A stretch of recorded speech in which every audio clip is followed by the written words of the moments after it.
모든 미디어와 관심의 중심에 있던 아담이 갑자기 사라진 이유는 무엇일까요? 정말 밀레니엄 버그로 인한 실종이었을까요? 사람의 모습과 거의 똑같은데 뭔가 어색하다거나 소름마저 돋을 것 같은 느낌은 들지 않죠. 그러다 보니 2020년 버추얼 휴먼 로지에게는 이런 일도 생겼습니다. 지난 1월 K-POP 씬에 새로운 물결을 일으키겠다며 데뷔한 당찬 4인조 걸그룹이 있습니다. 데뷔하자마자 음악방송 무대 최다 조회수, 음원 누적 스트리밍 4천만 회를 기록하며 활발히 활동 중인 그룹 메이브입니다. 또한 그룹이 있죠. 3월에 데뷔해 평균 신장이 181cm의 장신인데다 외모는 말할 것도 없고요. 팬들과의 적극적인 소통으로 라이브 시청자 2만 명쯤은 거뜬하다는 5인조 보이그룹 플레이브입니다. 이들의 가장 큰 장점은 절대 늙지 않는다는 거. 부적절한 행동도 하지 않고요. 시공간의 제약도 없어 언제 어디서나 활발히 활동할 수 있습니다. 에이, 세상에 그런 아이돌이 어딨어! 세상에는 분명 존재합니다. 단 현장 콘서트는 보실 수 없어요.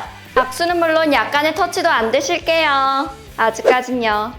오늘 주톡은 미래 산업 생태계를 점령할지도 모를 그들, 버추얼 휴먼에 대해 알아보겠습니다. 90년대생이라면 기억할지도 모르겠습니다. 아니, 기억이 날 수밖에 없을 겁니다. 사이버 가수 아담을 모르시나요? 추억이 방울방울 피어오르는 그 이름, 아담! 잘생긴 외모에 노래까지 잘하는 가상의 인간이 대한민국의 기술로 탄생했다니. 대체 21세기는 어떤 세상인 거야? 자라나는 청소년들의 심장을 두근두근하게 했습니다. 화려하게 데뷔한 그의 이력 또한 화려합니다. 음반은 무려 20만 장이 판매되었고 9시 뉴스에도 출연한 대단한 스펙의 소유자거든요. 그런 의미로 저는 아담을 버추얼 휴먼의 아버지라고 부르고 싶네요. 아담을 시작으로 루시아, 사이다 같은 사이버 가수들이 등장하면서 버추얼 휴먼의 세계는 꾸준히 그리고 조용히 그 영역을 넓히고 있었습니다.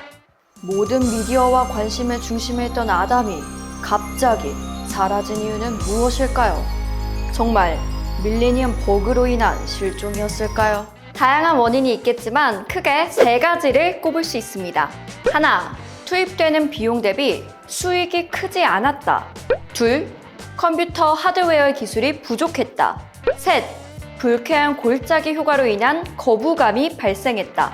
가상인간을 보면서 신기하기도 하지만 약간 무섭고 불편한 느낌이 든 적 있지 않으신가요? 이게 바로 불쾌한 골짜기 현상입니다. 1970년 일본의 로봇공학자 모리 마사히로가 내놓은 주장으로 인공물이 사람을 닮을수록 호감도가 증가하다가 닮은 정도가 어느 지점까지 가면 사람을 닮은 모습이 불쾌함을 불러일으키게 된다는 건데요. 불쾌한 골짜기는 동물 사물은 인간이 아닌 것을 일어났을 때 인간과 얼마나 유사한가에 존재하다가 사람이 느끼는 호감도가 어떻게 변화하는지 분석하다 나온 개념입니다. 이 골짜기를 벗어나면 우린 호감도를 느낍니다.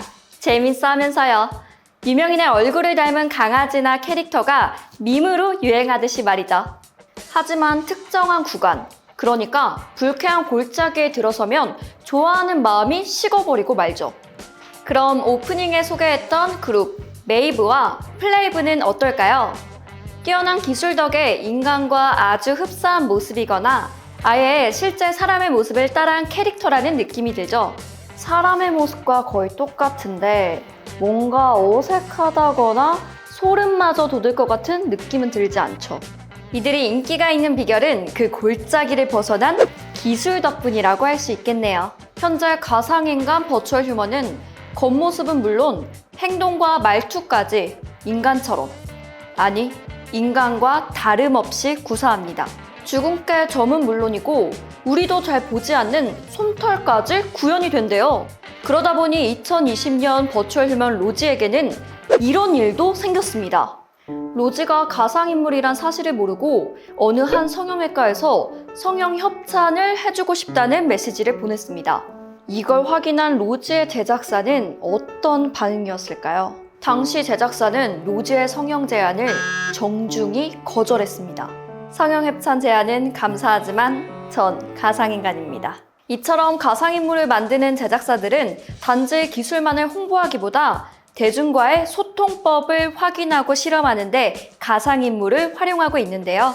실제 사람처럼 활동할 수 있도록 자아를 심어주는 작업을 필수로 하고 있습니다. 버추얼 인플루언서 업계를 분석하는 버추얼 휴먼 사이트의 설립자인 크리스토퍼 트레버스는 버추얼 인플루언서는 실제 사람보다 저렴하고 동시에 여러 곳에서 활용할 수 있으며 늙지도 죽지도 않기 때문에 사업적 잠재력이 인간보다 훨씬 크다고 했습니다. 기업들이 버추얼 휴먼 마케팅에 주목하는 이유는 무엇일까요? 가장 큰 매력은 음주운전이나 학교폭력과 같은 사생활 논란 없고 10년, 20년이 흘러도 그 모습이고요. 돌발 행동이나 사생활 문제로 브랜드 평판에 손상을 입힐 위험도 없고요. 일정 조율과 펑크로 머리 아플 일도 없고 심지어 시공간을 넘나들 수도 있습니다. 미국의 비즈니스 인사이더는 기업들의 인플루언서 마케팅 비용이 올해 약 150억 달러, 우리 돈 16조 원 규모를 뛰어넘을 것으로 전망했습니다. 16조 원이면 얼마야? 식비가 10,000원이라고 치면 365일이니까. 인플루언서로 가상인간이 사랑을 받는 이유는 브랜드의 이미지에 맞는 인물을 기업의 입맛에 맞게 만들 수 있다는 점인데요. 기술의 발달과 개발 노하우가 쌓이고 개발 기간은 점점 단축되기 때문에 앞으로도 버추얼 휴먼의 활약은 더 활발해질 것으로 보입니다. 한국에서 태어난 버추얼 휴먼들은 어떤 활동을 하고 있을까요? 가장 많이 알려진 버추얼 휴먼은 사이더스 스튜디오 로커스 X에서 만든 2001년생 로지입니다. 로지는 MZ세대가 가장 선호하는 얼굴이라고 하네요. 동양적인 얼굴과 서구적인 체형, 개성 넘치는 패션 센스로 대중의 사랑을 받고 있죠. 2021년 신한라이프 광고에 등장한 걸 계기로 대중에게 눈도장을 찍으며 화려한 데뷔를 했습니다. 로지는 광고 모델에 그치지 않고 환경을 위한 제로 웨이스트 챌린지에 참여하면서 선한 영향력을 선보이는 인플루언서입니다. 2022년 데뷔한 패션 모델 류이드입니다. 오른쪽 눈을 가로지르는 일자형 타투와 오드아이, 로지만큼이나 매력적인 모습입니다. 류이드는 싸이와 칠성사이다 광고로 인지도를 높였습니다. 류이드와 로지는 같은 소속사고요. 신장 188cm, 몸무게는 65kg, 신발 사이즈는 280이라고 합니다. 본업인 패션 모델 등 다양한 활동으로 엔잡러를 지향하는 자유로운 영혼의 소유자입니다. 17만 명 이상의 팔로워를 보유한 롯데홈쇼핑 쇼호스트 루시는 어떨까요? 2021년 2월에 데뷔한 그녀의 나이는 29살이고요. 171cm, 몸무게는 55kg, MBTI는 ENFP와 INFP라고 합니다. 우리도 낮과 밤의 감성이 좀 다르단 말이죠. 루시의 쇼호스트 데뷔 방송은 누적 3천여 명이 시청했고 가방은 방송 25분 만에 매진! 2023년부터는 동남아 6개국에서 운영되고 있는 라자다를 통해 태국 현지 라이브 커머스 데뷔를 준비하고 있다고 합니다. 패션 인플루언서로서 전문성을 살려 태국 패션, 뷰티 상품을 소개하고 K 브랜드로 판매 상품을 확대해 나갈 예정이고요. 앞으로 더 많은 곳에서의 활동을 예고했습니다. VR로 만나는 아이돌. 이 세계 아이돌은 버추얼 휴먼을 연기하는 것이 아닌 그 뒤에 있는 실제 인간을 가감없이 보여줍니다. 즉, 현실의 사람이 버추얼 휴먼의 탈을 쓴 셈입니다. 그 가상과 현실의 모호한 경계를 공략한 이 세계 아이돌은 유튜브, 트위치 등 다양한 채널을 활용해 멜론 명예의 전당에 2번이나 입성한 최초의 가수로 높은 팬 충성도를 보여주고 있습니다. 해외로 가볼까요? 미국의 버추얼 휴먼스 사이트에 등록된 가상인간 숫자는 2015년 9명에서 2022년 200명 이상으로 늘었다고 하는데요. 여기에는 세계적으로 가장 유명한 가상인간 인플루언서인 닐 미켈라를 소개합니다. 미국 LA의 19세 버추얼 휴먼 스페인계 여성 닐 미켈라는 일자 앞머리와 짙은 눈썹, 그리고 뛰어난 패션 감각을 가졌습니다. 미켈라는 라이트백 오토매틱 노래를 발매했고 팝스타 태아나 테일러와 머신이라는 협업곡을 내기도 했고요. 샤넬, 프라다 등 각종 명품 브랜드 모델로도 활동했습니다. SNS를 통한 광고성 게시물은 한 건당 약 8,500달러, 하나 약 940만 원의 광고료가 책정이 된다고 합니다. 2018년 타임즈가 선정한 인터넷에서 영향력 있는 25인에도 포함됐다네요. 브라질 버추얼 휴먼 루 드마갈로입니다. 2,500만 명의 SNS 구독자를 보유하고 있고 SNS 게시물 한 개당 수익은 $10,000 이상으로 추정된다고 하는데요. 하루에 수억 원의 수익이라니. 와. 일본의 이마입니다. 글로벌 가구 기업 이케아는 일본 도쿄에 매장을 오픈하면서 34만 명의 팔로워를 보유한 이마를 모델로 기용했는데요. 매장 내 쇼룸에 LED 화면을 덧대 구현한 이마는 3일간 해당 공간에 거주하며 청소를 하고 요가를 하는 등 일상의 모습을 고객들에게 공개했습니다. 전시 기간 동안 이마의 방을 보기 위해 하루 평균 11만 명의 관람객이 다녀갔고 이케아 재팬 유튜브에는 지금까지 꾸준히 방문자가 찾아오고 있습니다.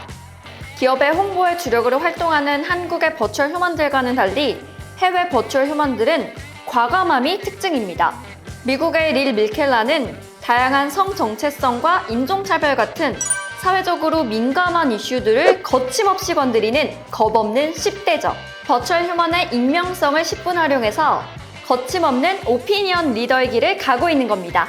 그래서 10대를 비롯한 젊은 세대의 폭발적인 지지를 받으며 파워 인플루언서로 영역을 넓히고 있는 것이죠. 버추얼 휴먼은 팬들과의 상호작용에 더욱 힘쓰고 있는데요. 영국의 버추얼 유튜버 유로사마는 딥러닝과 언어 생성 AI를 기반으로 한 버추얼 유튜버입니다. 유로사마는 라이브를 통해 스스로 시청자와 대화하고 게임을 플레이하며 노래를 부르죠. 제작자들의 지시나 성우의 녹음이 아니라 인간의 개입이 들어가지 않는 스스로 소통하며 만들어가는 버추얼 휴먼입니다. 이렇게 점점 가상과 현실의 경계를 허물어가는 버추얼 휴먼. 앞으로 어떠한 모습을 보여줄지 기대되네요. 저는 사람이 무엇보다 아름답다고 믿습니다. 버추얼 휴먼 모쪼록 잘 지내보자고요. 지금까지 쥐톡 박수빈이었습니다.